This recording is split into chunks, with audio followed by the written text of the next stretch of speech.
This is the Roots and All podcast, and I'm your host, Sarah Wilson.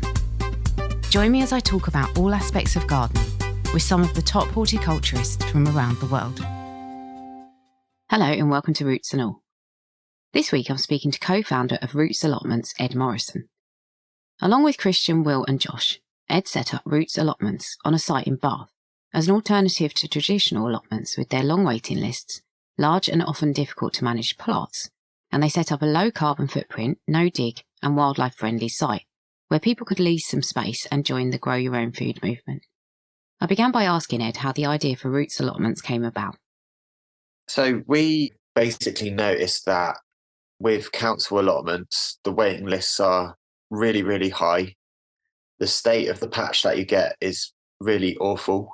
When you get there, you need to put in about 30 to 50 hours of work before you can even plant a seed. On top of that, it's pretty overwhelming to come to a council allotment and see it all overgrown and then sort that out, then work out what seeds you need, what equipment you need.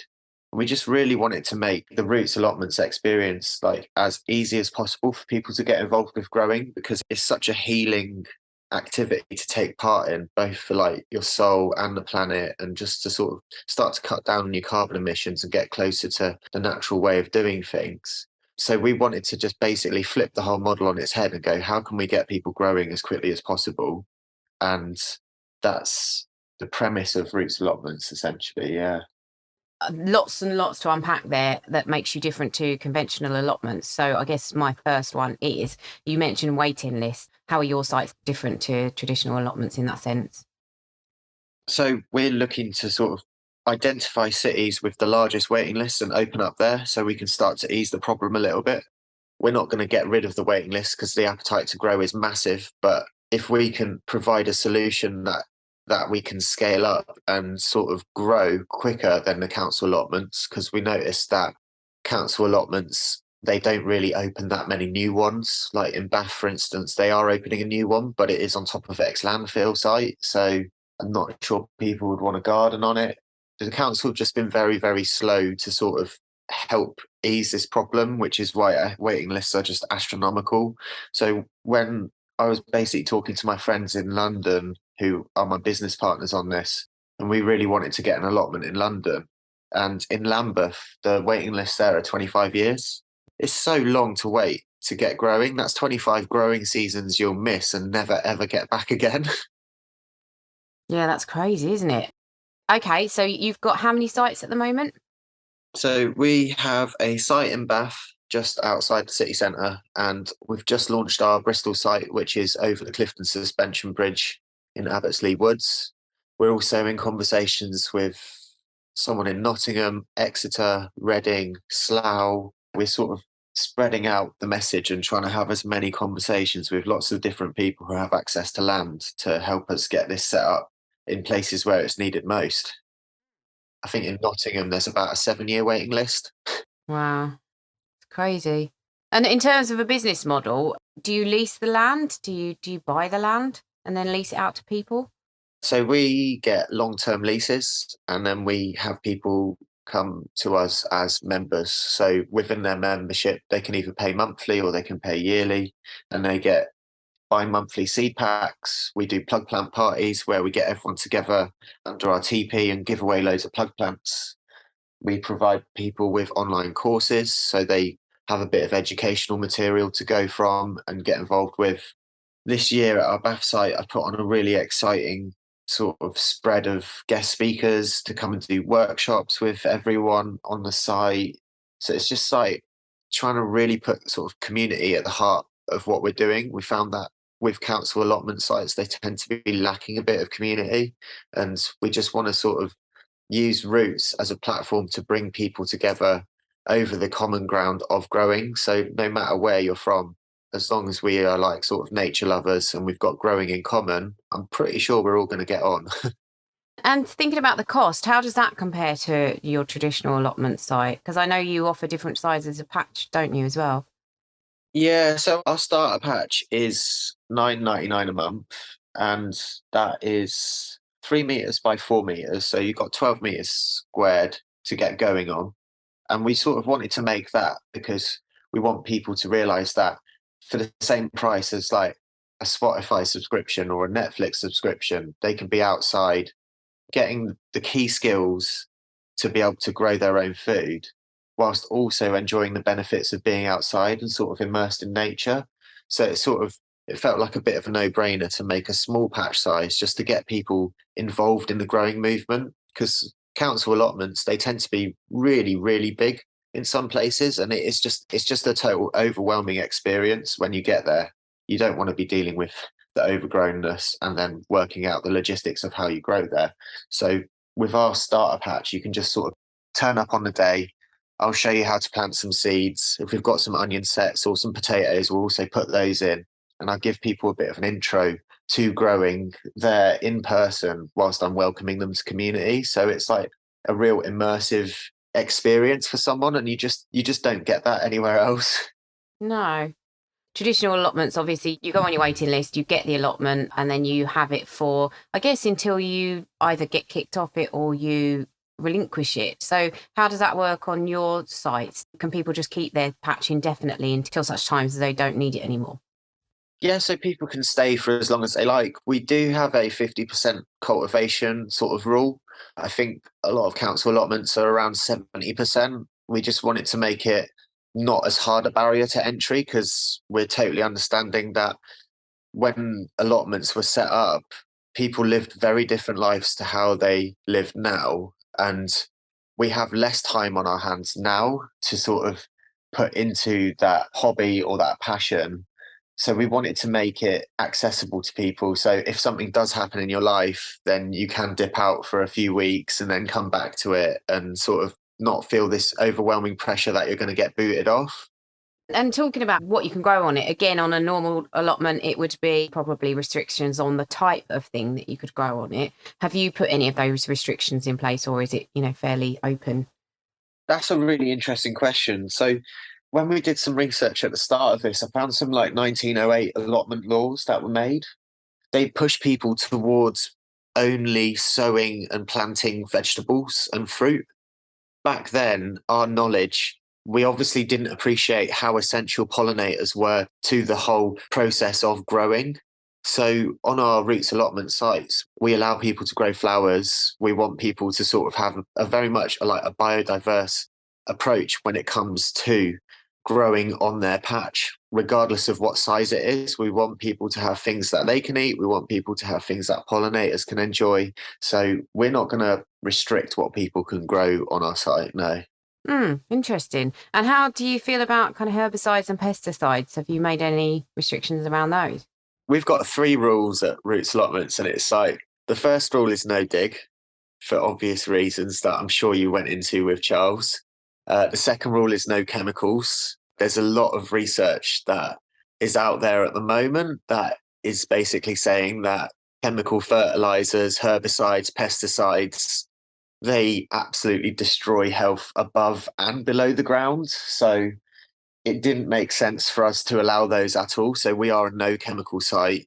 When you look at the sort of produce in the supermarkets, you can go, oh, well, that stuff on the shelf, it could contain up to 17 different pesticides, herbicides, or fertilizers within that produce. And the government in this country only allow for the testing of one of those. And if it's below the legal limit, then happy days, let's sell it. But if that cocktail of 17 different chemicals adds up to above the legal limit, it's going unnoticed. So we want to make a real big effort to sort of educate people on how the natural growing process should be and what we can do to start growing in a lot more natural way, because the way we've been doing it for the last 100 years is a real detriment to the environment and our own health.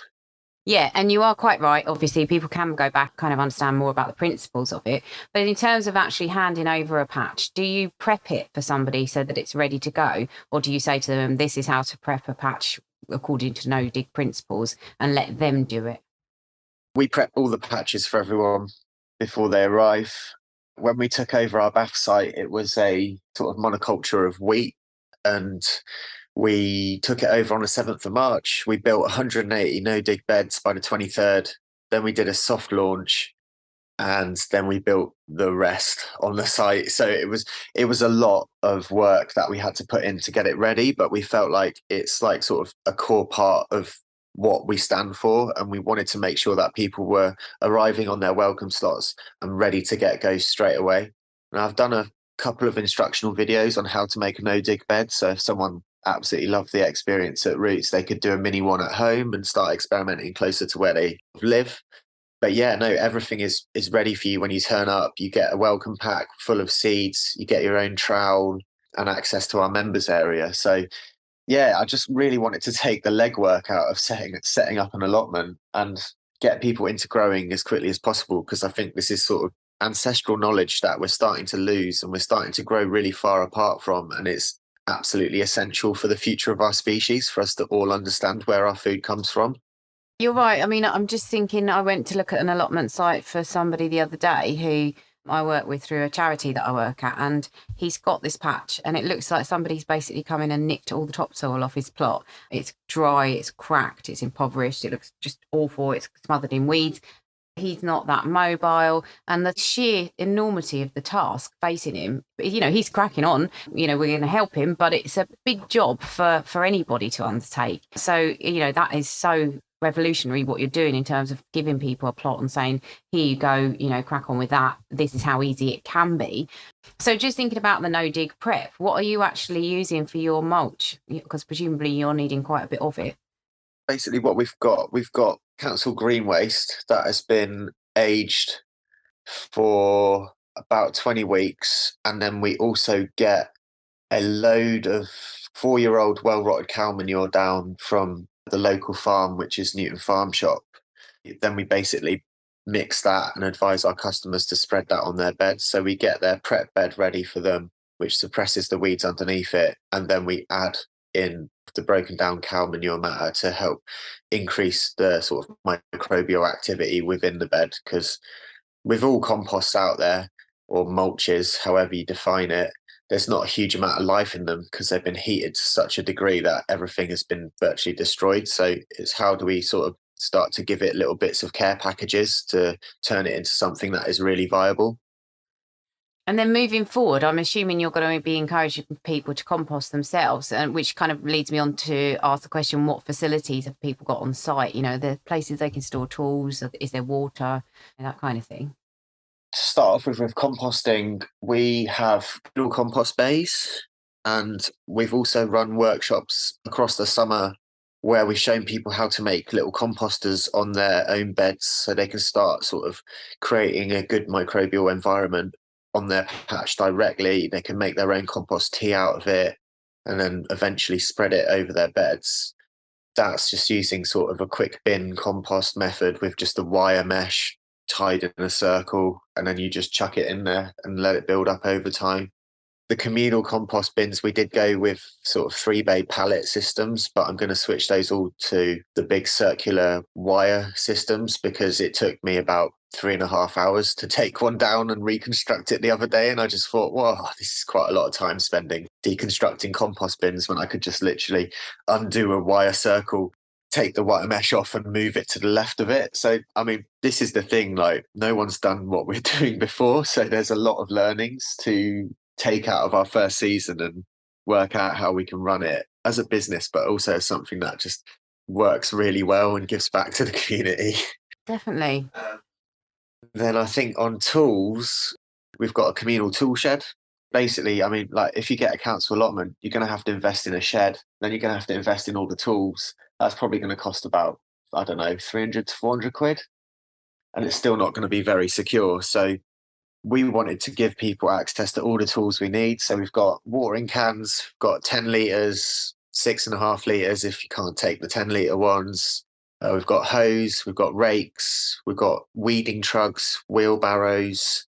We do have some spades if people want to go and buy something from the garden centre and dig it in if it's got a bit of a root system. But I do make sure I explain to absolutely everyone that these spades are not for digging and turning your whole patch.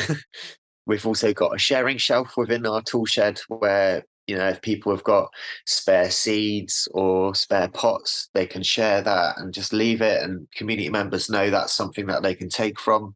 Someone also puts their chicken eggs on there and sells those for like £1, which is really nice. We've also got a plug plant sharing shelf outside of the tool shed where people could, like, if you've sown too many plugs at home and then you get to your patch and you've sort of like, oh, I've run out of space, just chuck them on the shelf and someone will have them. And then we've also got a spare produce sort of shelf. So when we were going for a massive glut of courgettes and marrows a few weeks ago, like I'm sure everyone else was, there were plenty of those on the shelf. And we also managed to organise a box to go up to a pensioners supper club. And they were able to cook with all of this fresh produce that was generated from our community, that was a really beautiful moment, to be honest with you. I have to say, actually, that's a really good thing about having sort of lots of people involved in the site, because you're kind of solving those local food supply problems and, like you say, dealing with gluts in a way that's efficient and doesn't require sort of loads of transportation and stuff. So all of that is a massive tick for me. Thinking about, obviously, community involvement, historically, allotments would have been run by committee to a large degree. And I think that was probably both a virtue and a sin, because I think they caused a lot of arguments and infighting, but also there is that community governance of the site. Are you doing anything to make sure that the people who are using your allotments are sort of feeding into the way that they're run as well? We invite our customers to drop us an email at any time to discuss both positive and negative things. We've got an anonymous feedback section on our members portal so people can speak up without having to put a name to what they want to say. Most of all, I think I explained we had 3 rules, but I didn't come on to the third one. Our third rule is just like good vibes only. And we just want people to be kind to each other and bring positivity onto the allotment site, into their friendships that they're making, and also like sort of channel it into their growing experience. So we noticed that with traditional allotment sites, you can find some infighting and sort of this I'll tell you what to do old guard mentality, when we just thought if we make the rules real simple and explain to people that this is the base that we're working from and we all need to be kind to each other because the world is so crazy at the moment, let's just try and pour as much positivity out there. So our good vibes only rule really helps with that, and it just makes people consider how they communicate to each other.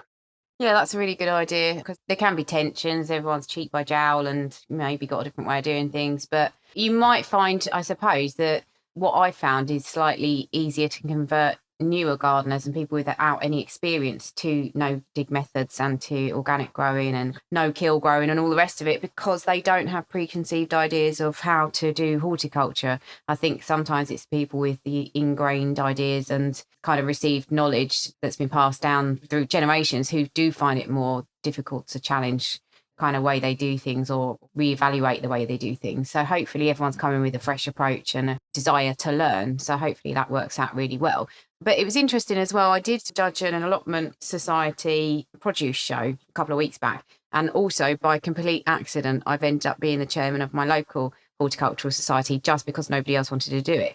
And we've just run our local show. And it was really interesting because one of my friends who I've kind of roped into learning how to be a judge spoke to me after the judging process. And she said, you know, this doesn't actually sit that well because you have to have like 6 tomatoes. They all have to be the same size. They all have to be the same shape and they all have to be perfect. And I said to her, yes, I know. I was thinking exactly the same thing. There's just this striving for perfection when you do a show, especially one that's maybe governed by the RHS show rules, that actually doesn't really seem to have that much of an application in terms of real world growing as it is nowadays. Are you planning on doing any shows? And if so, are you looking at changing the way they're done? I think when it comes to shows, it's something that we've spoken about and we've considered, and I would love to do it, but for me, I don't understand why vegetable shows are all around aesthetics when the end result is that it should be going in our stomachs and we should be feeling nourished and good from it. So if we are going to do something like that, we'd probably bring in an element of taste and go, right, this does look nice, but actually it probably tastes the same as a tomato that's split or a courgette that's got a little bit bigger. And I'd love to sort of combine the both and go, right, this is what people have grown and this is what we can turn into it. And now let's form a sort of holistic view of what this veg is providing us. So in terms of kind of moving forward, obviously, I think people are going to hear this and go, this is an amazing idea. And they may want to sign up to you, or they might want to even get in touch with you in terms of potential sites. Are you happy to hear from people? What can people do to kind of help you out and to help themselves get a growing plot? If you are living in Bristol and you want to sign up to our Abbottsley Woods site, that is now open.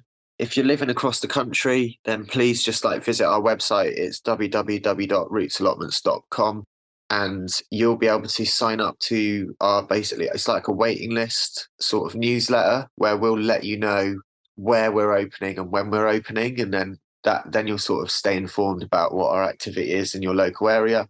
But we would love to have Roots Allotment sites everywhere. It's just the sort of positive energy that's emitting from our Bath site at the moment is wonderful. I've had people say, "Oh, Ed, I've not made friends in 3 years because of COVID. I've only seen my same friends and family members and not made any new connections. And I've come to this site and now I've made loads of new friends." And it's healing, like being outside, spending time in nature, getting your hands in the soil, making new connections. It's something that I feel needs to happen everywhere, and I would love it if it could. Thank you very much to Ed, and thank you to Charles Dowding for recommending Ed as a guest. If you're interested in hearing my chat with Charles about no-dig growing, it's episode 175, and there's a link to the episode in the show notes. Here's Dr. Ian Bedford now, talking about a spindly-legged creature that does an excellent impersonation of an arachnid. Autumn is the time of year when an important group of invertebrates, the arachnids, become increasingly more noticeable to us, since many species, particularly those with a yearly life cycle, will have become fully grown adults. And the pervasiveness of the most well-known taxonomic group of arachnids within our gardens will be revealed on autumnal mornings by the dew as it glistens on webs and countless layers of silken threads that the spiders trail across the plants and surfaces. But less obvious will be the many species of arachnids that don't produce silk. The ground-dwelling mites, ticks, and in warmer parts of Britain, even scorpions.